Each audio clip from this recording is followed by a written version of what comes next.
Hello aspirants, welcome to வீலன் ஐஎஸ். So இன்னைக்கு 24 ஜூன் 2024 இன்னைக்கு ஹிந்து நியூஸ் பேப்பரில் வந்திருக்கிற இம்பார்ட்டன்ட் நியூஸ் ஆர்டிகல்ஸ் என்னென்னு பார்த்தலாம். இந்த வீடியோட PDF நோட் வந்து நம்மளோட டெலிகிராம் சேனலில் கொடுத்துருக்கேன். அதுக்கான லிங்க் வந்து டிஸ்கிரிப்ஷனில் இருக்கு, அதில் போய் டவுன்லோட் பண்ணிக்கோங்க. ஸோ இன்னைக்கு நியூஸ் பேப்பரோட ஃப்ரண்ட் பேஜ் எடுத்துட்டோம்னா அதில் நமக்கு இம்பார்ட்டன்ட் நியூஸ் ஆர்டிகல் டிஸ்கஸ் பண்ணுறதுக்கு பெருசாக எதுவும் இல்லை. பட் இந்த பிக்சர் வந்து கொடுத்துருக்காங்க. ஸோ இந்த பிக்சர் வந்து எதை மீன் பண்ணுது அப்படின்னு பார்த்தீங்கன்னா, அங்கிரி ஹர்ட் ஆஃப் எலஃபென்ட்ஸ் வந்து இட்ஸ் கிராசிங் நேஷனல் ஹைவே 17 அப்படின்னு கொடுத்துருக்காங்க. ஸோ யூஸ்வலாக வந்து நம்மளோட எலஃபென்ட்ஸ் எல்லாமே ஃபாரஸ்ட்டில் தான் இருக்கும். அதுக்குன்னு பார்த்தீங்க அப்படின்னா ஒரு காரிடார் இருக்கும். ஸோ அந்த காரிடார்ல தான் அது மூவ் ஆகும். One place to another place food and water தேடி அது மூவ் ஆகும். இப்போ வந்து பார்த்தீங்க அப்படின்னா ஃபுட்டை தேடி நேஷனல் ஹைவே 17 வந்து கிராஸ் பண்ணுது. ஸோ இது வந்து எதை சிக்னிஃபை பண்ணுது அப்படின்னு பார்த்தீங்க அப்படின்னா, it will definitely increase the human wild life conflict. Okay, ஒன்று. இன்னொன்று வந்து பார்த்தீங்கன்னா நம்மளோட டெவலப்மெண்டல் ஆக்டிவிட்டி வந்து இட்ஸ் டிஸ்ட்ரக்டிங் எலஃபென்ட்ஸ் ஹேபிடேட் அப்படின்றது தான் நமக்கு புரிய வருது. ஏன் அப்படின்னா இந்த நேஷனல் ஹைவே 17 இருக்கு பார்த்தீங்களா, இது வந்து நம்மளோட நார்த் ஈஸ்ட் ரீஜனை வந்து லாஜிஸ்டிக்கலி கனெக்ட் பண்றதுக்கு ரொம்ப கிரிட்டிக்கலான ஒரு நேஷனல் ஹைவே இது வந்து அஸ்ஸாமில் இருக்குன்னு வச்சுக்கோங்களேன். ஸோ நம்ம இந்தியாவோட ஃபர்ஸ்ட் மல்டிமோடல் லாஜிஸ்டிக்கல் பார்க் வந்து நம்ம டெவலப் பண்ணோம் few years back. Okay, so அதில் வந்து பார்த்தீங்கன்னா இந்த நேஷனல் ஹைவே 17 வந்து ரொம்ப கிரிட்டிக்கலான ரோல் வந்து பிளே பண்ணும். ஓகே, ஸோ அஸ்ஸாம் வந்து பார்த்தீங்கன்னா நமக்கு தெரியும் இட்ஸ் ஃபாரஸ்ட் உள்ள ஏரியா. ஸோ அங்கே வந்து நம்மளோட டெவலப்மெண்டல் ஆக்டிவிட்டி இன்க்ரீஸ் ஆனது தான் இந்த பிக்சர் வந்து சிக்னிஃபை பண்ணியிருக்கு. ஸோ இப்போ லாஸ்ட் மந்த் நம்ம கரண்ட் அஃபேர்ஸில் வந்து பார்த்தீங்கன்னா அதிகமாகவே எலஃபென்ட் பற்றி பார்த்துட்டோம். எலஃபென்ட்ஸ் ரிலேட்டட் இஷ்யூஸ் என்னென்ன இருக்குது அப்படின்னு ஒரு சின்ன கால் பண்ணோம்னா நமக்கு தெரியும்.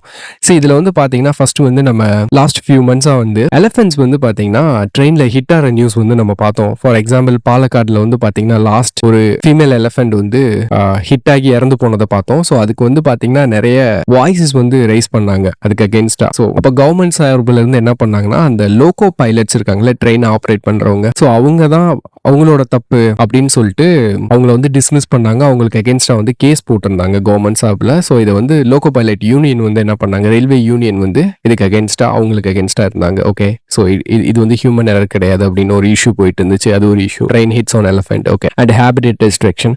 அண்ட் வந்து பாத்தீங்க அப்படின்னா அடிக்கடி நம்ம நிறைய நியூஸ்ல லாஸ்ட் ஃபியூ மந்த்ஸா பார்த்தது வந்து பாத்தீங்கன்னா habitat destruction and human wild life conflict வந்து பார்த்தோம். ஸோ தமிழ்நாடா இருக்கட்டும், கேரளா இருக்கட்டும், ஸோ இங்கெல்லாம் வந்து எலஃபென்ட் வந்து என்ன ஆச்சு, ஹியூமனோட என்கவுண்டர் பண்ணிச்சு. ஓகே, ஸோ அதையும் நம்ம நியூஸ்ல பார்த்தோம்.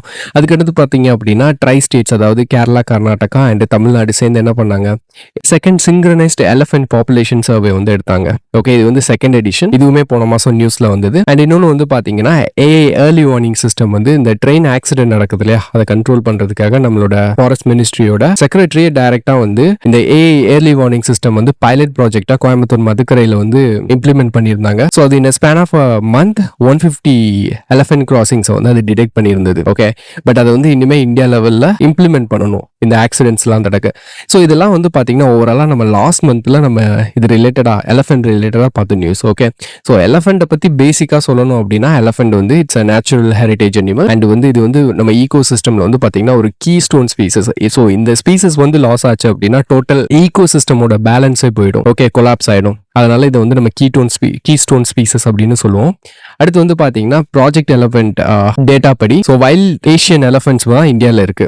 ஓகே, இப்போ 2021 படி பாத்தீங்க அப்படின்னா 30,000 நம்பர்ஸ் ஆஃப் எலஃபென்ட்ஸ் இருக்கு. இது வந்து குளோபல் பாப்புலேஷன்ல, அதாவது வைல்ட் ஏஷியன் எலஃபென்டோட குளோபல் பாப்புலேஷன்ல 60% வந்து இந்தியாவில் இருக்கு. ஸோ இது என்ன சிக்னிஃபை பண்ணுது அப்படின்னா, நம்ம வந்து மோர் அண்ட் மோர் மெஷர்ஸ் எடுக்கணும். ஓகே, வைல்ட் லைஃப் கான்ஃப்ளிக்டை குறைக்கணும். அண்ட் இந்த எலஃபென்ட்ஸ் வந்து பாத்தீங்க அப்படின்னா எதனால ஹியூமன் செட்டில்மெண்ட்டுக்குள்ள வருது அப்படின்றத நம்ம கண்டுபிடிச்சு அதை நம்ம அட்ரஸ் பண்ணணும். ஸோ இதுல வந்து இந்த second synchronised elephant population survey எடுத்தாங்களா, ஸோ அப்போ வந்து அதுக்கு முன்னாடி நமக்கு ஒரு இன்ஃபர்மேஷன் கொடுத்தாங்க. மெயினா வந்து பாத்தீங்கன்னா இந்த எலஃபென்ட்ஸ் வந்து கிராஸ் ஆகுறதுக்கு, அதாவது ஹியூமன் செட்டில்மெண்ட்டுக்குள்ள வர்றதுக்கு என்ன காரணம் அப்படின்னு சொல்லியிருந்தாங்க.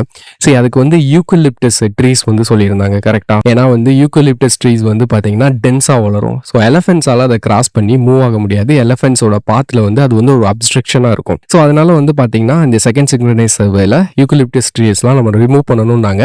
ஆனா அதே இது நம்ம கேரளால இன்னொரு நியூஸ் பார்த்தோம். அதாவது கமர்ஷியலா ஃபாரஸ்ட் லேண்டை வந்து யூக்கலிப்டஸ்க்கு கன்வெர்ட் பண்ணலான்னு கேரளால வந்து கேரளா கவர்மெண்ட் ஆர்டர் கொடுத்திருந்தாங்க. அதுவுமே போன மாசம் நம்ம நியூஸா பார்த்திருந்தோம். ஸோ இது எல்லாமே வந்து பாத்தீங்கன்னா எலஃபென்ட்டை சுத்தி லாஸ்ட் மந்த் நடந்த current affairs newses. Okay, so ஒரு ரீகால் மாதிரி நம்ம பண்ணிட்டோம். சரி, ஸோ இது எலஃபென்ட்ஸ். ஸோ இந்த வைல்ட் ஏஷியன் எலஃபென்ட்ஸை பொறுத்த வரைக்கும் இது நம்ம நாட்டில் வந்து வைல்ட் லைஃப் ப்ரொடக்ஷன் ஆக்டில் ஷெட்யூல் 1ல கொடுத்துருக்கோம். அண்ட் சைட்ஸில் வந்து அப்பெண்டிக்ஸ் 1ல கொடுத்துருக்காங்க. ஓகே, ஸோ இந்த இன்ஃபர்மேஷன் தெரியணும். அண்ட் வந்து பார்த்தீங்கன்னா இது வந்து என்டேஞ்சர்ட் கேட்டகரியில் வரும் IUCN ரெட் லிஸ்ட்டில். So that's all about this news. And next article பார்க்கலாம். ஸோ நெக்ஸ்ட் ஆர்டிகல் வந்து பார்த்தீங்கன்னா நம்மளோட தமிழ்நாடு பேஜில் வந்திருக்கிற ஆர்டிகல். ஸோ இந்த ஆர்டிக்கலில் என்ன சொல்லியிருக்காங்கன்னா shards with geometric symbols unearthed during excavation at Perumbalai அப்படின்னு சொல்லியிருக்காங்க. ஸோ ரீசெண்டாக வந்து நம்மளோட தமிழ்நாடோட சீஃப் மினிஸ்டர் வந்து த எக்ஸ்கவேஷன் அட் பெரும்பாலை 2022 அப்படின்னு சொல்லிட்டு ஆர்கியலாஜிக்கல் டிபார்ட்மெண்ட்டோட ஒரு ரிசர்ச் ரிப்போர்ட் வந்து பப்ளிஷ் பண்ணியிருந்தாங்க. ஸோ அது ரிலேட்டடாக வந்திருக்கிற நியூஸ் ஆர்டிக்கல் இது. ஸோ இந்த ரிப்போர்ட்ல வந்து பார்த்தீங்க அப்படின்னா பெரும்பாலை அப்படின்ற ஒரு ஆர்கியலாஜிக்கல் சைட், ஸோ அங்கே நடத்தின ரிசர்ச்சோட ஃபைண்டிங்ஸை வந்து ரிலீஸ் பண்ணியிருக்காங்க. ஸோ இந்த பெரும்பாலை அப்படின்ற ரீஜியனோட லொகேஷன் வந்து பார்த்தீங்க அப்படின்னா ஆன்சியன்ட் பாலாறு இருந்த இடம், அதாவது நாகவதி ரிவர். ஸோ இந்த ரிவர் வந்து பார்த்தீங்கன்னா காவேரி ரிவரோட ட்ரைபியூட்டரியா இருந்திருக்கு. ஸோ அது ஓடின இடத்துல தான் இப்போ இந்த பெரும்பாலை அப்படின்ற ஆர்கியலாஜிக்கல் சைட் இருக்கு. ஸோ இந்த பெரும்பாலை சைட்ஸ் வந்து பார்த்தீங்க அப்படின்னா 6th century BCயோட டைம் பீரியடை சேர்ந்தது. ஸோ எப்படி 6th century BCன்னு கண்டுபிடிச்சாங்கன்னா இந்த கிடைச்ச இந்த ரிமைன்ஸ் இருக்கு பார்த்தீங்களா, இதை வந்து AMS டேட்டிங் அப்படின்ற ஒரு டெக்னாலஜியை யூஸ் பண்ணி இதோட டைம் பீரியடை வந்து கண்டுபிடிச்சிருக்காங்க. AMS அப்படின்றது ஆக்சலரேட்டர் மாஸ் ஸ்பெக்ட்ரோமெட்ரி அப்படின்றது இதோட இது. ஸோ இதில் வந்து பார்த்தீங்க அப்படின்னா இந்த ரிசர்ச்சில் நமக்கு என்ன கிடைச்சிருக்குன்னா டிஃப்ரெண்ட் டைப்ஸ் ஆஃப் பாட்டரி வந்து நமக்கு கிடைச்சிருக்கு. ஸோ பாட்டரியில் வந்து black and red ware, black ware. So இது வந்து டாமினன்ட் லெவலாக இருந்திருக்கு, அதாவது லோவர் லெவலில் டாமினன்ட் லெவலில் இருந்திருக்கு. ஸோ இதில் வந்து பார்த்தீங்கன்னா இந்த பாட்டரி வந்து ஏன் லோவர் லெவல்னு நம்ம எதை மீன் பண்ணுறோம் அப்படின்னா, இப்போ ஒரு லேண்ட் இருக்குன்னா அதில் செட்டில்மெண்ட்ஸ் வந்து மேலே மேலே வர ஒவ்வொரு செட்டில்மெண்ட்ஸ் வர அந்த ஏர்லி செட்டில்மெண்ட்ஸில் அவங்க யூஸ் பண்ணதெல்லாம் மண்ணுக்கு கீழே புதஞ்சு போயிட்டே இருக்கும். ஸோ அதனால லோவர் லெவலில் வந்து பார்த்தீங்கன்னா நமக்கு black and red ware, black ware கிடைச்சிருக்கிறது வந்து என்னது ஏர்லி செட்டில்மெண்ட்ஸ் வந்து யூஸ் பண்ணியிருக்காங்கன்றது தான் இதுல இருந்து நமக்கு தெரிய வருது.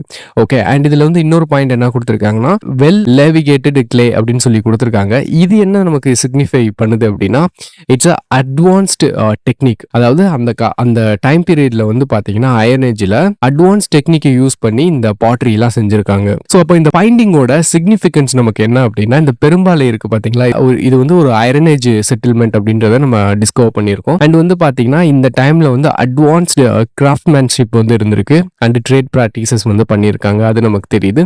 அப்புறம் இந்த கொங்கு மண்டல சதகம் அப்படின்ற இந்த லிட்டரரி சோர்ஸ்ல வந்து பாத்தீங்கன்னா இந்த ரீஜன், இந்த பெரும்பாலை ரீஜனை வந்து கொங்கு ரீஜனோட நார்தன் பவுண்டரியா வந்து கன்சிடர் பண்ணியிருக்காங்க. ஸோ அப்புறம் இந்த ரிப்போர்ட்ல வந்து பாத்தீங்க அப்படின்னா அதர் ஆர்கியலாஜிக்கல் சைட்ஸ்ல கிடைச்ச ஃபைண்டிங்ஸையும் என்ன பண்ணியிருக்காங்க, கம்பேர் பண்ணியிருக்காங்க. ஸோ அப்போ நமக்கு வல்லம், கொடுமணல், கீழடி, உறையூர், கரூர், ஸோ இந்த மாதிரி ஆர்கியலாஜிக்கல் சைட்ஸ் இருக்கிற சைட்ஸ்ல கிடைச்ச ஃபைண்டிங்ஸையும் நம்மளுக்கு கம்பேர் பண்ணியிருக்காங்க. ஸோ இது வந்து நமக்கு வந்து பாத்தீங்கன்னா ஒரு சிக்னிஃபிகண்டான article. That's all about this article. And next article பார்க்கலாம். ஸோ நெக்ஸ்ட் ஆர்டிகல் வந்து பாத்தீங்கன்னா எடிட்டோரியல் ஆர்டிகல். ஸோ எடிட்டோரியல் ஆர்டிகல்ல நம்ம ஃபர்ஸ்ட் பார்க்க போறது லிமிட் அண்ட் எக்ஸஸ் அப்படின்னு சொல்லிட்டு இந்த ஆர்டிகல்ல என்ன கொடுத்திருக்காங்க அப்படின்னா, பாட்னா ஹைகோர்ட் வந்து ரீசெண்டா பீகார் கவர்மெண்டோட அஃபர்மேட்டிவ் ஆக்ஷன், அதாவது 50% மேல ரிசர்வேஷன் கொண்டு வந்தாங்களே பாலிசி, ஸோ அதை வந்து பாத்தீங்கன்னா ஸ்ட்ரைக் டவுன் பண்ணாங்க. அது நம்ம ஆல்ரெடி அந்த ஆர்டிகல் அண்ட் அதுக்கான இஷ்யூ வந்து நம்ம டிஸ்கஸ் பண்ணோம். ஸோ அதை பேஸா வச்சு வந்திருக்கிற ஆர்டிகல் தான் இது. ஸோ இதுல நமக்கு மெயினா இந்த ஆர்டிகல்ல இருந்து என்ன தெரியணும் அப்படின்னா, ஃபர்ஸ்ட் இந்த பாட்னா ஹைகோர்ட் வந்து இந்த பீகாரோட அஃபர்மேட்டிவ் ஆக்ஷன் பாலிசியை வந்து ரிஜெக்ட் பண்றதுக்கு மெயினான காரணம் என்னன்னு பாத்தீங்கன்னா, அவங்க வந்து ஜுடிஷியல் பிரசிடென்ட்ஸ், அதாவது 1992 இந்திரா சாணி கேஸோட பிரசிடென்ட்ஸை வந்து அவங்க ஃபாலோ பண்ணியிருக்காங்க. ஸோ இந்த கேஸ்ல என்ன சொன்னாங்க அப்படின்னா, எந்த ஸ்டேட்டுமே 50%க்கு மேல ரிசர்வேஷன் கொடுக்க கூடாது அப்படின்னு ஒரு சீலிங் வந்து செட் பண்ணாங்க. அப்புறம் கான்ஸ்டிடியூஷன்ல சொல்லி இருக்கிற அடிக்குவேட் ரிப்ரசன்டேஷன் வந்து it's not equal to the proportionate representation அப்படின்னு சொல்லியிருக்காங்க. ஏன்னா ஸோ இந்த இந்திரா சாணி கேஸோட இந்த பிரசிடென்ட்டை தான் பேஸா வச்சு பாட்னா ஹைகோர்ட் வந்து பீகார் கவர்மெண்டோட அஃபர்மேட்டிவ் ஆக்ஷனை ரிஜெக்ட் பண்ணாங்க. ஸோ பீகார் கவர்மெண்டோட ஸ்டாண்ட்ஸ் என்ன அப்படின்னா, அவங்களுக்கு ஆல்ரெடி தெரியும் 50% சீலிங் இருக்கு அப்படின்றது பீகார் கவர்மெண்ட்டுக்கு தெரியும். பட் அவங்களோட ஆர்குமெண்ட் என்ன அப்படின்னா, இந்த ப்ரொபோர்ஷனேட் ஈக்குவாலிட்டி இருக்கு இல்லையா, இது வந்து நாங்க ப்ராப்பர் எவிடன்ஸ் டேட்டாவோட தான் நாங்க வந்து என்ன பண்றோம், கொண்டு வர்றோம் அப்படின்னு இருக்காங்க. ஏன்னா இந்திரா சாணி கேஸ்ல இதே சொல்லியிருந்தாங்க, ப்ராப்பர் எவிடன்ஸோட தான் அஃபர்மேட்டிவ் ஆக்ஷனோட என்ன பண்ணணும், இதை வந்து நம்ம கொடுக்கணும் அப்படின்னு இருக்காங்க. அப்போ இந்த பீகார் கவர்மெண்ட் வந்து பாத்தீங்க அப்படின்னா கேஸ்ட் பேஸ்ட் சர்வே வந்து எடுத்திருந்தாங்க. அந்த டேட்டாவை பேஸ் பண்ணி நாங்க வந்து இந்த ப்ரொபோர்ஷனேட் ஈக்குவாலிட்டி கொண்டு வர்றோம் ரிசர்வேஷன்ல அப்படின்னு சொன்னாங்க. இதை வந்து ஹைகோர்ட் வந்து ரிஜெக்ட் பண்ணியிருக்காங்க. ஸோ அடிக்குவேட் ரிப்ரசன்டேஷன் வந்து ப்ரொபோர்ஷனேட் ரிப்ரசன்டேஷனோட ஈக்குவேட் பண்ண முடியாது. அண்ட் இந்த கேஸ்ட் சர்வே வந்து பாத்தீங்க அப்படின்னா குவாலிட்டி இல்லாம இருக்கு, இன்னுமே வந்து குவாலிட்டியான டேட்டா வந்து வேணும் அப்படின்ற மாதிரி கோர்ட் தரப்புல சொல்லியிருக்காங்க. ஓகே, அப்புறம் பீகார் கவர்மெண்டோட இன்னொரு ஆர்குமெண்ட் என்ன அப்படின்னா, அப்படின்னா இந்திரா சாவனி கேஸ்ல வந்து பாத்தீங்கன்னா எக்ஸ்ட்ராடினரி சுச்சுவேஷன்ல 50% வந்து பிரேக் பண்ணலாம். ஸோ 50%க்கு மேல வந்து ரிசர்வேஷன் கொண்டு வரலாம் அப்படின்னு இந்திரா சாவனி கேஸ்ல வந்து சொல்லியிருந்தாங்க. ஸோ அது மாதிரி பீகார் வந்து பாத்தீங்கன்னா சோஷியோ எக்கனாமிக்லி பேக்வர்ட் ஸ்டேட்டா இருக்கு. ஸோ இது வந்து எக்ஸ்ட்ராடினரி சுச்சுவேஷன், எங்களுக்கு வந்து எக்ஸ்க்ளூட் பண்ணுங்க அந்த சீலிங் லிமிட்ல இருந்து அப்படின்னு சொல்லிட்டு பீகார் கவர்மெண்ட் வந்து அவங்களோட தரப்புல வாதத்தை வச்சாங்க.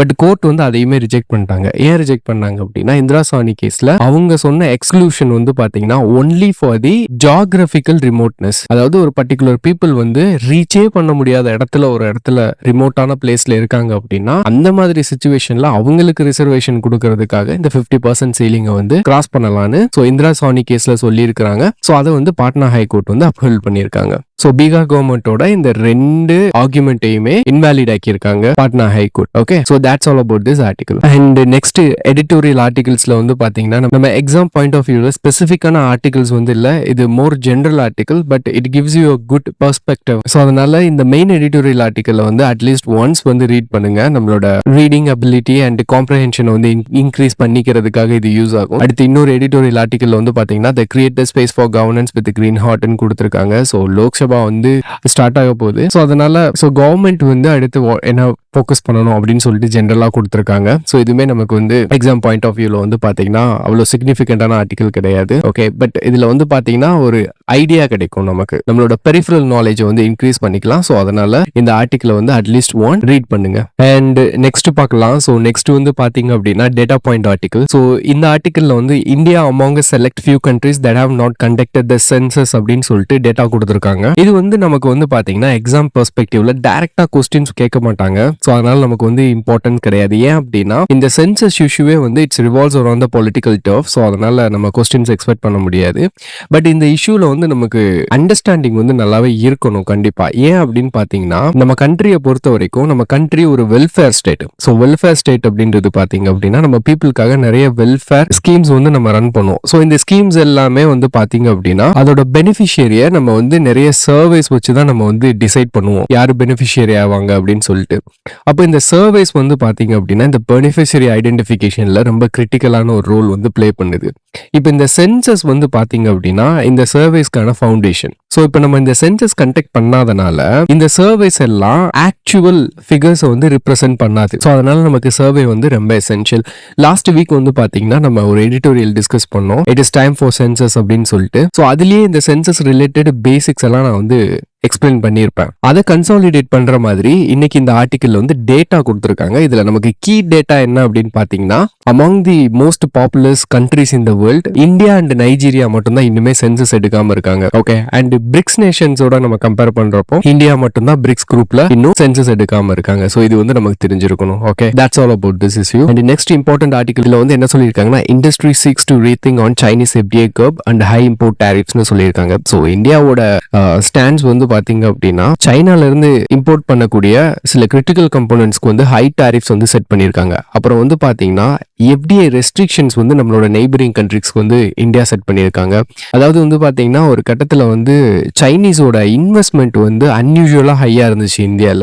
ஸோ இதை பார்த்து இந்தியன் கவர்மெண்ட் வந்து பாத்தீங்கன்னா அந்த லாக்டவுன் பீரியட்ல இதை நம்ம எப்படியாவது கண்டெயின் பண்ணணும் அப்படின்னு சொல்லிட்டு அதுக்காக ஒரு பாலிசி டிசிஷன் வந்து எடுத்தாங்க. அதாவது இந்தியாவோட பார்டர் ஷேர் பண்ணியிருக்கிற கண்ட்ரிஸ் வந்து டைரக்டா இந்தியாவில் இன்வெஸ்ட் பண்ண முடியாது, ரெஸ்ட்ரிக்ஷனோட தான் இன்வெஸ்ட் பண்ண முடியும் அப்படின்னு சொல்லிட்டு ஒரு பாலிசி டிசிஷன் எடுத்தாங்க. ஸோ இந்த ஹை இம்போர்ட் டாரிஃப்ஸ், இந்த எஃப்டிஐ ரெஸ்ட்ரிக்ஷன்ஸ் இதெல்லாம் வந்து பாத்தீங்க அப்படின்னா கவுண்டர் ப்ரொடக்டிவா இருக்கு அப்படின்னு இந்த ஆர்டிக்கல்ல வந்து சொல்லியிருக்காங்க. எதனால கவுண்டர் ப்ரொடக்டிவா இருக்கு அப்படின்னா நம்ம வந்து சைனா வந்து இந்த எலக்ட்ரானிக் செக்டரை பொறுத்த வரைக்கும் இந்த கிரிட்டிக்கல் கம்பனன்ட்ஸ் வந்து நம்ம டிபெண்ட் பண்ணியிருக்கோம் ஹையரா. அதாவது நம்ம எலக்ட்ரானிக் குட்ஸ் வந்து நம்ம மேனுஃபேக்சர் பண்ணுவோம். ஸோ அதுக்குள்ள இருக்கிற கம்பனன்ட்ஸ் இருக்கு பாத்தீங்களா, இதெல்லாம் கிரிட்டிக்கல் கம்பனன்ட்ஸ்க்கு வந்து நம்ம சைனால இருந்து தான் இம்போர்ட் பண்ண வேண்டியதா இருக்கு. ஸோ இதுக்கு வந்து ஹை டாரிஃப் செட் பண்ணியிருக்காங்க. இந்த ஹை டாரிஃப் செட் பண்றதுனால நம்மளோட எலக்ட்ரானிக் குட்ஸ் மார்க்கெட் வந்து பாத்தீங்க அப்படின்னா குளோபலி லெஸ் காம்படிட்டிவா இருக்கு. ஸோ அதை தான் இங்கே கவுண்டர் ப்ரொடக்டிவ்னு மென்ஷன் பண்ணியிருக்காங்க. அப்புறம் இந்த ப்ரொடக்ஷன் லிங்க் இன்வெஸ்ட்மெண்ட் ஸ்கீம் வந்து கவர்மெண்ட் வந்து கொடுத்துட்டு இருக்காங்க. இதில் வந்து பார்த்தீங்கன்னா எக்ஸ்போர்ட் பண்ணுற பார்ட்டிஸ்க்கு வந்து 4 to 6% வந்து ஃபினான்ஷியல் அசிஸ்டன்ட் வந்து கவர்மெண்ட் சார்பில் வந்து கொடுக்குறாங்க. ஆனால் இது வந்து எந்த விதத்துலையும் வந்து இந்த ஹை டாரிஃபை வந்து கவுண்டர் பேலன்ஸ் பண்ணுறது இல்லை, ஈடுகட்டுறது இல்லை அப்படின்னு இந்த ஆர்டிக்கலில் சொல்லியிருக்காங்க. ஸோ இப்போ இதுக்கு வாங்கினா சஜஷன்ஸும் வந்து இதில் கொடுத்துருக்காங்க. சஜஷன்ஸ் என்ன சொல்லியிருக்காங்க அப்படின்னா, சரி ஓகே நீங்கள் வந்து ரெஸ்ட்ரிக்ஷன் வச்சிருக்கீங்க இல்லையா, அந்த ரெஸ்ட்ரிக்ஷனை ஈஸ் பண்ணுங்க. ஈஸ் பண்ணிட்டு ப்ராப்பர் சேஃப்கார்ட் கொண்டு வாங்க. ஏன்னா இது வந்து அவங்க சொல்ற ஃபர்ஸ்ட் சஜஷன். அடுத்து வந்து பாத்தீங்க அப்படின்னா நம்ம வந்து இம்போர்ட்டையும் எக்ஸ்போர்ட்டையும் பேலன்ஸ் பண்ணணும். எந்த ஒரு கண்ட்ரியுமே 100% வந்து பாத்தீங்கன்னா ஒரு செக்டார்ல செல்ஃப் ரிலையண்டா இருக்க முடியாது. அதுதான் எக்கானமி. ஸோ அதனால நம்ம வந்து பேலன்ஸ் தான் பண்ணணுமே தவிர கர்வ் பண்ணக்கூடாது அப்படின்னு சொல்லியிருக்காங்க. இன்னொன்று வந்து பாத்தீங்கன்னா இந்த டேரிஃப்ஸ் எல்லாமே நம்ம வந்து என்ன பண்ணணும், ரேஷனலைஸ் பண்ணணும். அதாவது எப்படின்னா மொத்தமா எலக்ட்ரானிக் கம்போனன்ட்ஸ்க்குலாம் ஹை டேரிஃப் செட் பண்றதுக்கு பதிலா எது கிரிட்டிக்கல் கம்போனன்ட், ஓகே, எது நமக்கு இப்ப தேவை, எது வந்து நம்மள டொமஸ்டிக்லி நமக்கு வந்து பர்டனா இருக்கும் இந்த இம்போர்ட் அப்படின்னு நம்ம பார்த்து அதுக்கேத்தாப்புல ரேஷனலைஸ் பண்ணி நம்மளோட டேரிஃபை வந்து செட் பண்ணணும்னு இந்த ஆர்டிக்கல்ல சொல்லியிருக்காங்க. அடுத்து வந்து இந்த கிரிட்டிக்கல் கம்போனன்ட்ஸ் இருக்கு இல்லையா, அதெல்லாம் நம்மள டொமஸ்டிக்கா ப்ரொடியூஸ் பண்றதுக்கு மெஷர்ஸ் எடுக்கணும். வெறும் டேரிஃப் ரெஸ்ட்ரிக்ஷன்ஸ் போட்டுட்டு டொமஸ்டிக்கா அதோட ப்ரொடக்ஷனை இன்க்ரீஸ் பண்றதுக்கு எந்த விதமான எஃபோர்ட் கவர்மெண்ட் எடுக்காதது வந்து பாத்தீங்க அப்படின்னா நமக்கு தான் கவுண்டர் ப்ரொடக்டிவா அமையும். ஸோ அதனால டொமஸ்டிக் ப்ரொடக்ஷனையும் நம்ம என்ன பண்ணணும், critical components of the electronic டிவைசஸ்க்கு கிரியேட் பண்ணணும் அப்படின்னு சொல்லியிருக்காங்க. அதுக்கடுத்து வந்து பாத்தீங்கன்னா அதே மாதிரி கிரிட்டிக்கல் கம்போனன்ட்ஸ்க்கு வந்து கவர்மெண்ட் சார்பில் இருந்து ஃபிஸ்கல் சப்போர்ட்டும் நம்ம கொடுக்கணும் அப்படின்னு சொல்லி இந்த ஆர்டிக்கல்ல சொல்லியிருக்காங்க. இதெல்லாம் சஜஷன்ஸ். ஓகே, இந்த சஜஷன்ஸ் வந்து நமக்கு ரொம்ப முக்கியம். நம்மளோட ஆன்சர் ரைட்டிங்ல நம்மளோட பாயிண்ட்டை கன்சாலிடேட் பண்றதுக்கு அண்ட் யூனிக்கா காட்டுறதுக்கு இந்த சஜஷன்ஸ் வந்து கொடுத்தோம் அப்படின்னா ரொம்ப ரிலவெண்டாவும் இருக்கும், அட்ராக்டிவாவும் இருக்கும். Okay, so that's all about this article.